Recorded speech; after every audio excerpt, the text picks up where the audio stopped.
राम राम शेतकरी मित्रांनो, पिनाका फार्म या यूट्यूब चॅनलमध्ये आपलं स्वागत आहे। तर मित्रांनो, बघू शकता तुम्ही आमचा 2 एकरचा प्लॉट आहे सोयाबीनचा।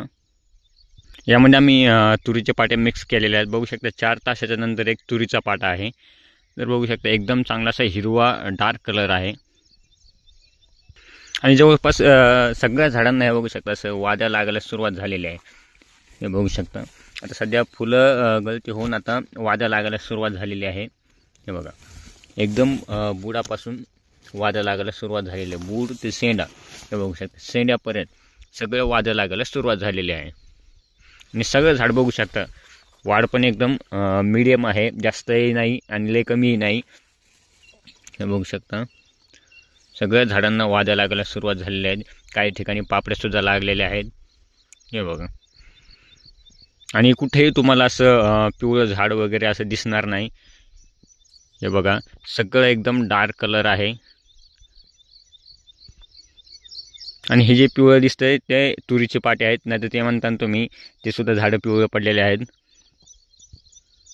तर अशा कंडिशनमध्ये म्हणजे जेव्हा सोयाबीनला पापड्या लागायला सुरुवात होते अशामध्ये आपल्याला खत आणि त्यामध्ये फवारणी मारणं खूप गरजेचं आहे, जेणेकरून जी आळी शेंगामध्ये जाणार आहे ती रोखण्यासाठी आपल्याला आळीनाशक वापरणं गरजेचं आहे। तर आपल्याला यामध्ये सर्वप्रथम प्लॉटमध्ये बघायचं आहे आपले झाडं येलो मोजॅकमुळे पिवळे पडले आहेत का वगैरे। जर पडले असेल तर झाड उपटून टाकायचे आणि जर बऱ्या प्रमाणामध्ये म्हणजे खूप प्रमाणामध्ये जर झाडं असेल तर त्यामध्ये समजून जायचं की समजा एक पांढरी माशीमुळं येलो मोजॅकचं प्रमाण आपल्या प्लॉटमध्ये वाढत आहे। जर थोडे झाडं असेल तर उपटून आपल्याला ते बाजूला टाकून द्यायचे आहेत। जर जास्त असेल तर पांढरी माशी नियंत्रणासाठी आपल्याला त्यामध्ये फवारणी घेणं गरजेचं आहे।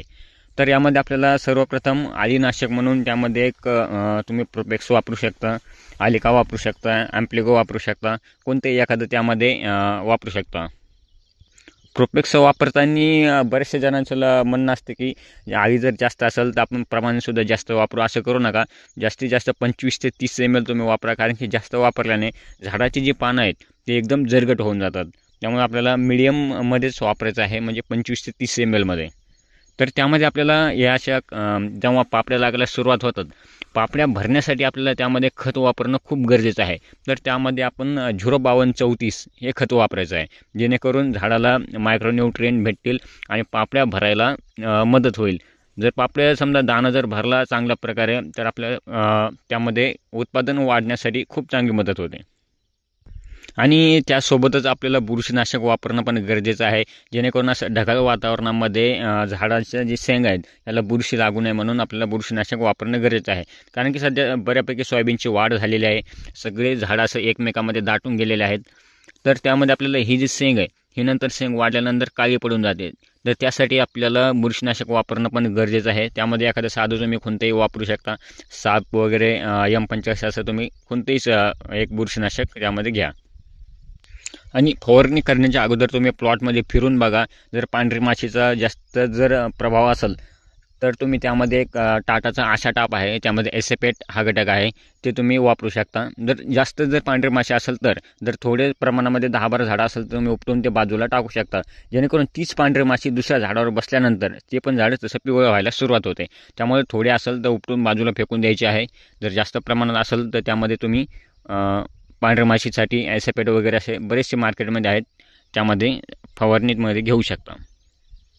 तर बरेचशा शेतकऱ्यांचे ज्यांच्या सुरुवातीला पेरणी लागवड झालेली आहे त्यांच्या सोयाबीन आता पापड्यामध्ये असतील, काहींच्या भरत असतील, तर त्यामध्ये आपल्याला खत वापरणं खूप गरजेचं आहे। खत वापरल्यानंतर झाडाला ताकद भेटते आणि तो जो दाणा पडणार आहे तो त्याची साईज वाढते, त्यामुळे साईज वाढल्यानंतर वजनही वाढते, त्यामुळे उत्पादनामध्ये एकदम चांगल्या प्रमाणामध्ये भर पडते। तर त्यामध्ये आपल्याला खत अवश्य वापरायचं आहे। तर मित्रांनो, माहिती कशी वाटली कमेंटमध्ये नक्की सांगा आणि आपल्या चॅनलवर नवीन असाल तर चॅनलला सबस्क्राईब आणि व्हिडिओला लाईक नक्की करा।